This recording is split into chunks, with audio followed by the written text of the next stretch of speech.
I'm currently in Hoi An in Vietnam. I was very excited to make a video about the fact that the center of the city was pedestrian friendly. They banned cars, more and more bans, more and more streets, more and more time, no motorbikes, no motor vehicles. It was supposed to be nice and quiet. Reality was a little different. But the story doesn't end there, because this trip turned into so much more than just a cycle through a supposed car-free city.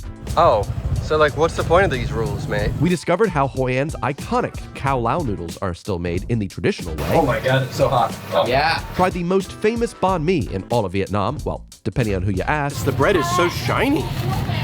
Ooh. Floated through glowing lanterns on the river. And yes, even ended up in a tourist trap that spun us in circles. All before waking up to propaganda before the break of dawn. I have no idea how this is happening, but it's all over the entire area of rice paddies.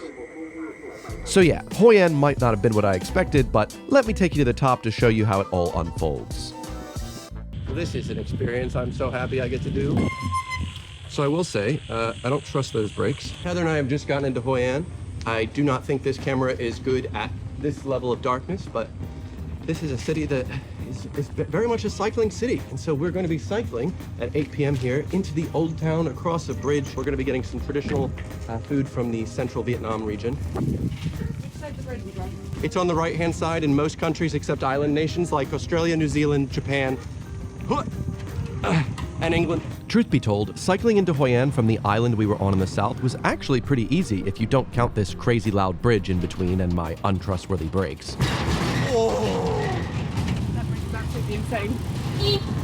Beep beep to you too, huh? But as we got closer to the old town, that's when we realized just how popular Hoi An is at nighttime. Wow, I didn't expect it to be this packed. Hoi An's Lantern Festival was in full swing, but we'll get a better chance to experience that tomorrow. We actually cycled into town to try authentic Vietnamese versions of some of my favorite dishes they serve at the London chain Pho, that being summer rolls and chicken curry. I'm so glad we're on this holiday to eat everything we could. One of the few ones. Main reason. That's the main reason. As you can imagine, the food here was better than London's, but it was surprising just how close it was. But that dinner was just a warm-up, because the next morning, we were about to learn how Hoi An's most iconic dish is made, the old school way. Got this? Yeah, most important one, okay?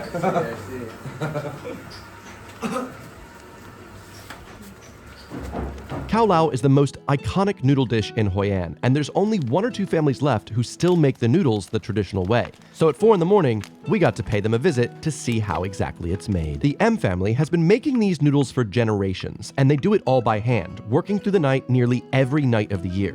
The recipe is surprisingly simple, just 3 ingredients. First, a short grain rice grown only in central Vietnam. Second, ash from the trees of the nearby Cham Islands, which gives the noodles their yellow color and eggy flavor, even though there's no egg involved. And third, water drawn from an ancient well that's over 1,000 years old. It's packed with calcium and lye and said to be the key to the noodles' chewier texture. And as a part of our tour, Heather and I got to try our hand at forming the dough. It's so hot. Yeah, right? It's hot. It is very hot. Yeah, it is. But then you feel good on your hands later. Yeah, this is what we call hot dough massage. Oh my god, it's so hot. Oh. Yeah. After the dough is flattened and then cut, these noodles will be delivered fresh to specific local restaurants that afternoon, so we immediately made plans to have dinner at one of these in the evening. But that was just the start of our morning. After noodling around, our tour took us deeper into Hoi An's countryside. We stopped by Hoi An's fishing village. No tourists, no souvenir shops, just real people starting their day. I even managed to capture one of my favorite photos from the whole trip of a local hauling a huge amount of fish. Considering we'd been dodging motorbikes on the overwhelmingly chaotic streets of Saigon the day before, being able to ride on the quiet roads in between the rice paddies surrounding Hoi An at sunrise felt like a welcome and peaceful change of pace. But to be fair, we hadn't even seen Hoi An city center in the daylight yet, so once our tour wrapped up, Heather and I hopped back on our bikes, joined the morning crowd of cyclists, and headed into town. No cars. Nice. Not just to be the only person using hand signals in the city, but to settle a very important debate. Who really makes the best banh mi in all of Vietnam? After a fun, incredibly hot cycle throughout Hoi An, we've now made it underneath of the first shaded spot we could find after 5 minutes of walking through the swelter. It's so hot. We just stopped by 2 different places renowned for their banh mi, supposedly the best in all of Vietnam. We've got the one that was recommended by Anthony Bourdain, said it was the best ever. That's what we've got right here. So we've got banh mi phuong, and then the other one that is really popular in Hoi An is the banh mi from Madame Khan, the Queen. All right, so we're gonna be comparing, seeing which one's nicest. Supposedly the bread in Hoi An is actually like the best in Vietnam because it's not just wheat, they mix the rice in. This is what we're going with right now. Look at that. Oh, that is so nice. All right. I will say this is probably the best banh mi I've had so far this trip. It's genuinely amazing. And now round two, Madame Khan's. Bread is so shiny. Ooh, wow. A lot of moisture going on in here. Beep, beep, indeed. I prefer this bread roll. It's almost similar to what I grew up with. Also, this one is way more moist. There's not enough greenery in the Madame Khan one, whereas the other one here, as you can see, way more green. So I nearly would want to say this actually does taste better to me, but I prefer all the fresh greens in this one. So I honestly think they're even. They're both rated evenly. Time to finish these banh mi and then explore the rest of the city. As we sat enjoying our banh mi, watching the world go by, I couldn't help but notice something. We were sitting just at the edge of the pedestrian-only zone of the city, but you could barely tell. And when I came to think of it, there hadn't really been much of a difference sitting here just outside the zone to deep within it. Scooters and motorbikes zipped past us constantly, no matter where we were, horns beeping and engines rattling. It was just a bit louder and more frantic than I was expecting, given the ban. I'd seen a couple maps showing there weren't meant to be any motor vehicles within the zone, but reality on the ground was a little bit different. I later learned there are a whole lot of asterisks around this ban that aren't as widely publicized to uninformed tourists like me. I'd come to Hoi An expecting this peaceful, pedestrianized paradise, and instead, well, I kept getting cut off by scooters barreling down the streets that were full of pedestrians. Oh, so like, what's the point of these rules, mate? I see a map and a sign saying no motor vehicles, and I guess I expect that to mean no motor vehicles. Silly me. Cycling through the quieter rural roads and even weaving through the smaller alleyways of Hoi An's old town was still such a joy though, especially with so many others doing the same. Monkeys? You guys see any monkeys? No? Hello, hello? But yeah, I was a bit disappointed. But I imagine it's a bit like visiting New York City and realizing the place is covered in actual garbage. Sure, the place might be covered in trash, but hey, the pizza and experience is still fire, I guess. So despite the unexpected noise and the near constant dodging of mopeds, I still had an amazing time exploring Hoi An by bike, and I finally had an excuse to use all these drone shots I filmed. Overall, I think this is probably just a misunderstanding I have with how road laws actually work here. I am just a tourist after all, but I think it's safe to say that the extent of pedestrianization in Hoi An's old town as marketed by many Vietnamese tourism websites is a bit overblown. Still, the more time we spent here, the more I started wondering if maybe the real problem wasn't the city, it was my own expectations. But more on that later. Hoi An is absolutely stunning compared to Ho Chi Minh City, Saigon. So much of a quieter pace. There's lots of like just really beautiful, quaint little moments here on these little side streets we found. I would say that with Ho Chi Minh City, it was actually hotter, but it feels hotter to me and to Heather in Hoi An. I believe probably because there's less shade. The buildings in Ho Chi Minh City are quite vast, quite tall, and so you can just hide a bit more from the sun. Whereas here, I just found this tree to sit under. Thank God. It's just a little bit toasty. We've gone into a few shops that do tailoring. If you didn't know, Hoi An is like world famous for tailoring. So you can go into so many different shops here and you find a fabric, they measure it for you and give it to you the next day, which is kind of crazy. I'm pretty happy with my wardrobe. I don't really need anything. I think I'm just really excited for the sun to go down because when we arrived yesterday, it was breathtaking. The lanterns and everything was so pretty. And also it wasn't that hot. One thing that's really surprised me about people here is the fact that people can walk around wearing like super dark heavy hoodies. And this where I'm like, eh. Either way, eventually the time came for us to visit the restaurant I'd been thinking about all day. The one that uses the exact same noodles that we helped make that morning. After waking up so early to make some of the noodles that has put Hoi An on the map culinarily, we've now gotten a chance to go to a restaurant that has the very same noodles that we made this morning. Literally. Literally. This is one of the few places that actually buys them from the family that we made the noodles with, so it's very exciting. Look at this. This is the dish. Some say the best dish in all of Vietnam. It is the khao lao. I'm pronouncing it badly. Wow. Wow. There's so much more bite to them. They're very chewy. They also have the egg taste, despite there being no egg in these noodles. What do you think?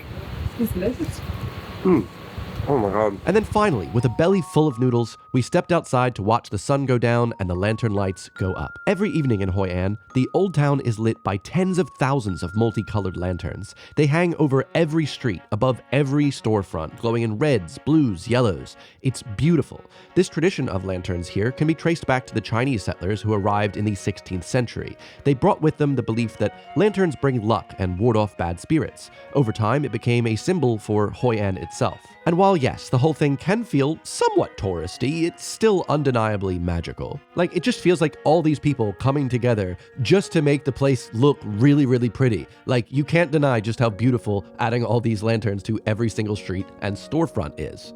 This was one of the highlights of our trip to Hoi An because I just loved being able to stand there and just watch as everyone was kind of sharing the same experience I was, watching as the lights go up and just looking at just how magical and beautiful everything was. But right as the sun had just finished setting, it was about time Heather and I finally joined in.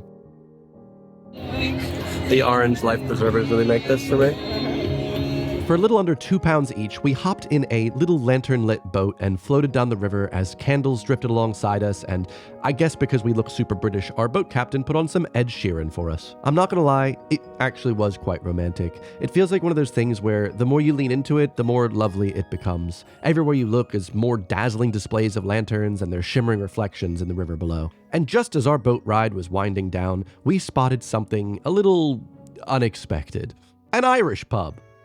In the middle of Hoi An, right by the river. So naturally, we had to go check it out. Ironically, of course. Heather and I have ironically found ourselves in an Irish pub. You probably could tell because this is, it's a very Irish pub. I ordered a Guinness. It's an Irish pub. Heather, what did you order? I ordered an old-fashioned. Yeah. They've made it with local orange juice, which, to be fair, is delicious, but it's not quite the classic. No. You know what? I'm not a good judge of Guinness, but I think it's pretty good. Maybe they saw orange bitters and thought orange juice. This is not an old-fashioned. The drinks were a bit imaginative, let's say, but after a full day of cycling, sightseeing, and questionable cocktails, we called it a night. The next morning, we were up bright and early again, this time for something a little more hands-on. What are we up to, Heather? We're doing cooking class. No, we're not. We're at a market to buy ingredients for the cooking class. Before we could start our Vietnamese cooking class, we needed to head to the local market with our guide to pick up fresh ingredients, which of course involved dodging people on motorbikes again. But instead of heading straight to the kitchen, our guide had something else in mind first. So Heather and I have decided to go on a coconut boat. Decided. This is all part of the cooking class. You see, you have to understand how the food is sent down the river. And it's fun. Yeah. All part of the cooking class. All part of the cooking class. Oh, hello. Yeah. Apparently, it's common for cooking classes in Hoi An to include a short trip on a traditional coconut boat. I guess this makes sense as the hosts need to find something for us to do while they set everything up with the fresh ingredients we bought in the morning. But even though it did feel like a bit of a tourist trap, once we were moving through the water, it was actually quite peaceful.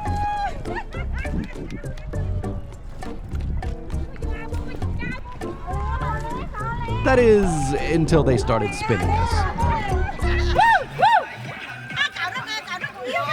Weird part here was finding out after they'd spun us that spinning was not included in the price. So we had to fork over an extra $3. But like I said, tourist trap in my opinion. But at least afterwards, Heather got to redeem the moment by showing off her crabbing skills. You got it, you got it.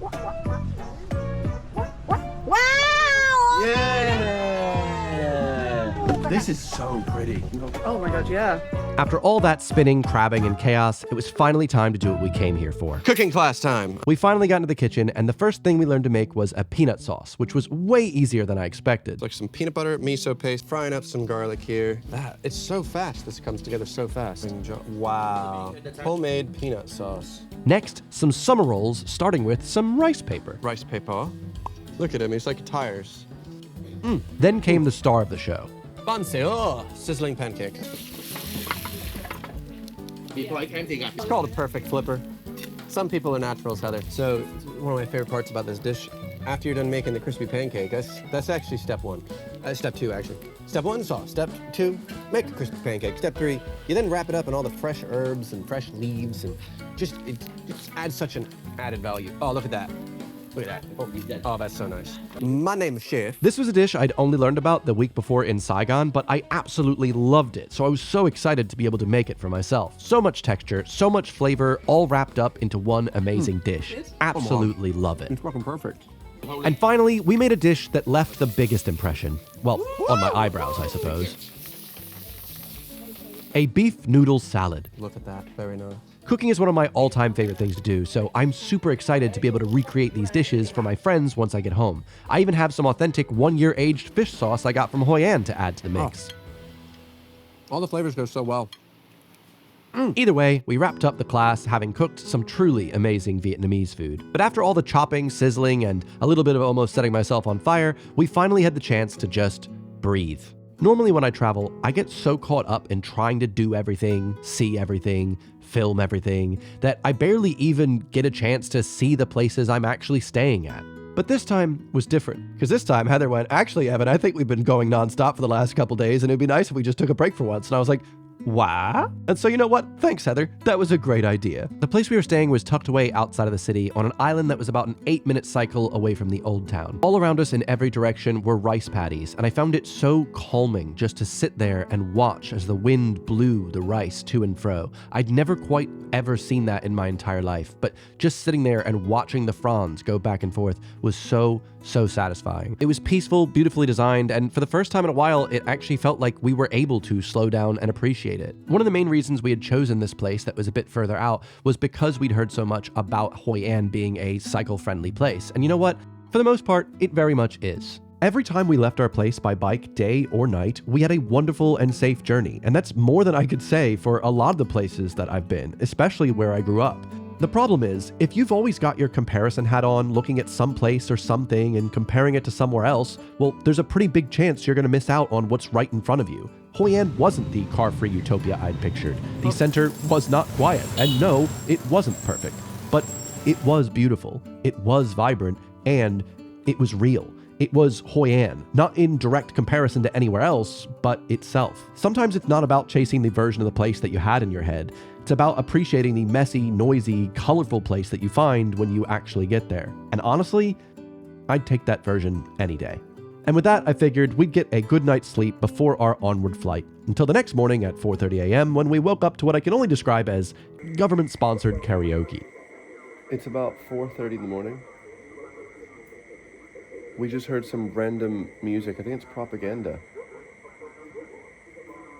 I have no idea how this is happening, but it's all over the entire area of rice paddies.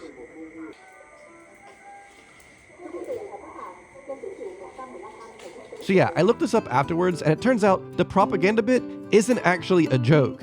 I saw this comment on Reddit from someone talking about the loudspeakers that are playing all of this noise, and they said, sometimes they start playing music at 4 to 5 in the morning to wake people up and tell them to exercise. Very annoying for the people living under one. Sometimes people sneak up at night and cut the wires, but they get fixed soon after. Wow. Alright. I mean, Vietnam's really out here trying to promote those fake influencer morning routines, huh? But hey, weird wake-up calls aside, this whole trip to Hoi An was one of the most memorable parts of our time in Vietnam. The food, the people, the pace of life, even the chaos. It all stuck with me. And even though it might not have been exactly what I expected, it ended up being exactly what I needed. And with that, we were off. Back onto a plane and off to our next destination. Though, spoiler alert, the trip in my next vlog also had its fair share of early morning rude awakenings.